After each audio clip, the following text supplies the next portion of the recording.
Anyway, I heard something, so it probably ran for 12 minutes and shut off. Basically, this isn't much to see. Uh, on one portion, I took my little vinyl that I had left over and made some little pockets. And these are various picks, and various, usually for females' hair. You can always take a nice big wide paddle comb, paddle brush, whatever. Gently comb out the hair of your female clients. You usually use something like this after you've taken the hair curlers or rollers out of a little old lady's hair. Then you gently pick and fluff out the little curls that you just made. Gossip and talk, and yeah. It's a mindset. That's why I say if you're if you're a man and you're not interested in shit like this, then you don't have to be. It's best. There we go. Looking for these. When I made this, I pre-positioned it to all the tools that I had. So I've got one shear, and they're in their own little Velcro, but they're facing away from each other. And then one of these little shape packs or little shapes that I put in is specifically for one of these hair thinners. So, oh, this is my broken one too. I never got around to fixing that one, but it's always something good to keep. So if you're in the mind of somehow to be around people, you want to get into somebody's head for a while, see what the fuss is all about, I would recommend some type of people, I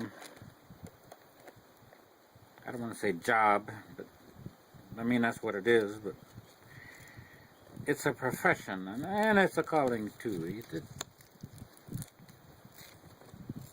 You have to be around various people all the time, and especially when you're at beauty school. You don't really get to pick and choose who your guests and clients will be. You get stuck with whoever you are stuck with, and for the most part, literally speaking, I mean, they could be ugly people, or what the world would say is ugly people. Just nobodies, just regular people. Well, you need to get out of that little mindset too, because if you look in the mirror yourself, you're fucking ugly too. You're average too. You're nothing special. You whatever. What I'm saying is you can't judge people and be judgmental, and you can't go to something like beauty school or barber school or massage therapy school or nursing or whatever. Just try to pick and choose your because once you get out in the real world like I did and you start to see, well shit, that's gonna cut. But if I store it that way like I had it, then it's not going to cut. But it's going to fall out. So, but these are some things that I learned over the years about myself. You know, do the profession. I was going to say do the crime, or the time, but I mean, don't look at things that way. It's kind of negative thinking. So I'm going to keep these later on, and later on I will fashion some type of edge tool that is not used for cosmetology purposes. Anyway, you'll need all of these hair hair keeps, and for some of you guys that have girlfriends and whatnot, or people that visit you and then they put their hair into a little hair keep before they kneel in front of you, then you fucking know what that means. And so I've heard. I have my tongue depressors. In case my tongue gets in case my tongue needs to be pressed. And ooh, these are barely fucking. These are battery powered double A's. I've had this device over 15, 20 years now. It's seen better days. Probably seen about 2,000 heads of people. This funny little pack. This is a little. Looks like a little Allen wrench from my Glock. Looking for that. But anyway, like I said, whatever you make, however you make it for whatever profession you have, with welding, whether you're dishwashing, I don't fucking care. Just make something. Ah, this is another relic. This is over. Yeah, this is a Mariana. Yeah, it's got rust on there. But I have another tetanus shot after I get through putting this away. So,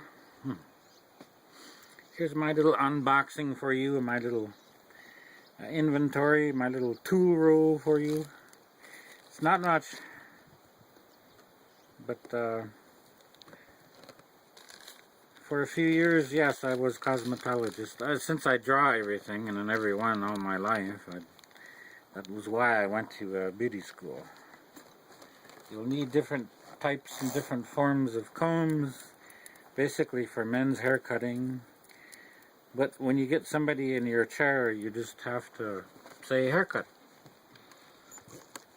Anyone nowadays could want a hair permanent or a hair color. So fucking, it's what you do.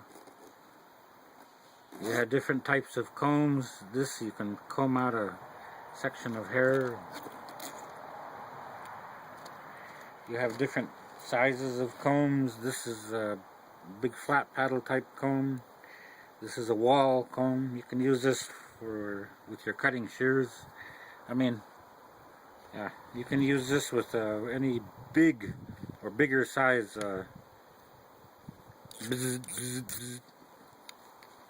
In fact, when you're using hair clippers and stuff, you don't even need the blade guards. When you get so good, you just fucking use whatever size of a hair clipper that you're using, and a comb. You get as good as you want to get. You get as good as you allow yourself to get. I depend on big combs like these. These are fucking brittle.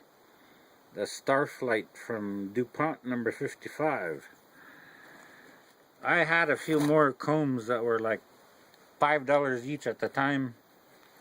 And they had these Black Diamonds number 16 by DuPont. I have about 6 of them. Kind of broken on the ends, very hard, brittle. These are like since 1995, 2005, 2015. Yeah, these are over 20 years old. Soap and water and some type of sanitizer. Ah, somebody's texting me. Anyway, this isn't much. This is a recently new thing that I got. This little bundle here is like 7 years old.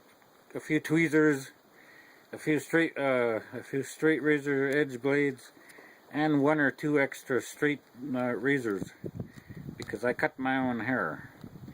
And after a while, I can get my head wet and then just dry shave it,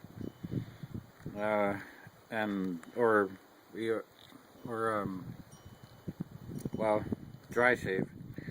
I can take a straight razor or a really sharp carpet knife utility razor and patiently cut my hair. I will shave my skin on the sides and the back. So, oh, this is my little pride and joy here. I'll finish this out.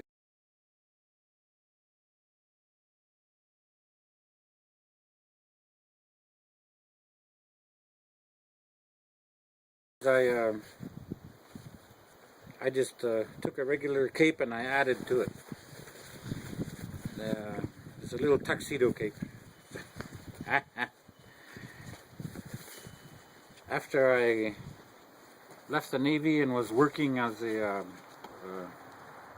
cosmetologist in a chain salon or two, and then I was going to a massage school at the time. And when I had time to booth rent or chair rent here and there and hustled, I had to have a gimmick or two or something now and then. So.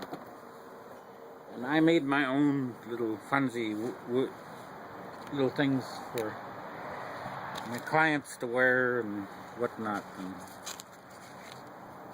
you know, dinner on the house. Your hairstyle is served, madam. Yeah, right. Okay, so I wasn't that pretentious, but anyway, yeah.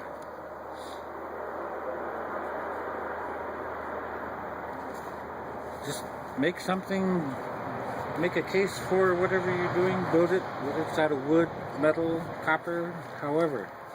You could be a welder, like I looked at for a while, tried a few things.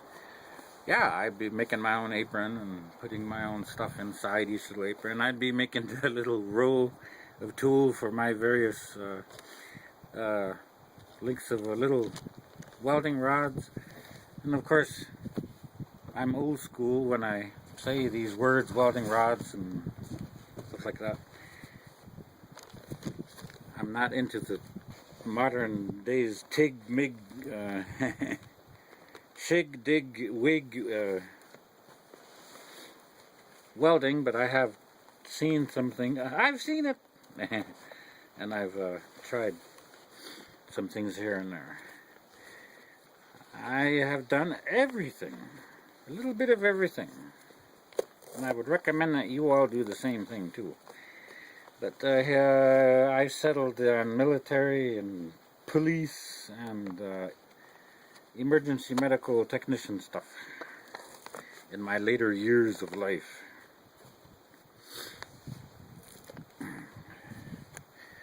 So if you see Drunk Sam or Village Sam wandering around with a blue pack with I have another cutting cape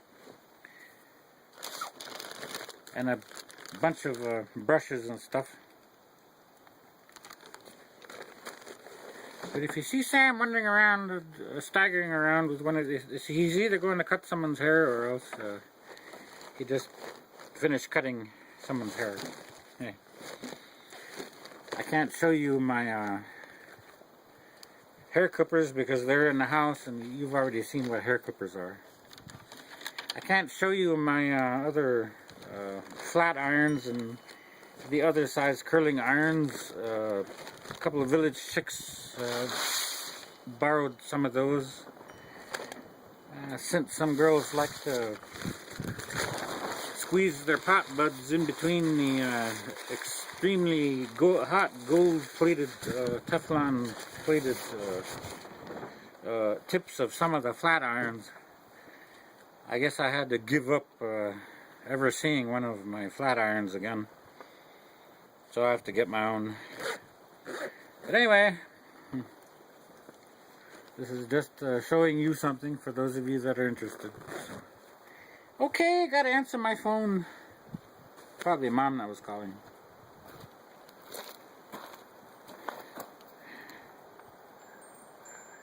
Ta-da!